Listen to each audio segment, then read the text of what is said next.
К великому сожалению, никто из нас так и не понял истину. Борьба за свободу всегда трагична. За нашу знаменитость, за нашего самого молодого доктора, за талантливого ученого Ермухана Бекмаханова. Коллеги! Друзей у тебя тут не так уж и много. И если бы не Москва и Панкратова, сожрали бы тебя тут с потрохами и глазом бы не моргнули. Какую цель преследовал Кенесары? Восстановление ханства своего деда Аблай-хана! Аблай!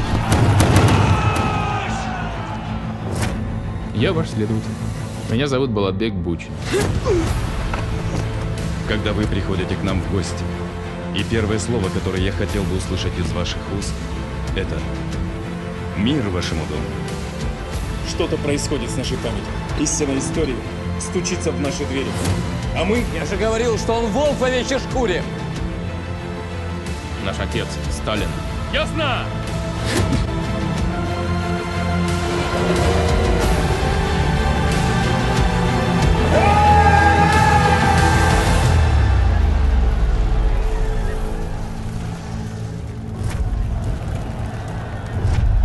А вот она истина.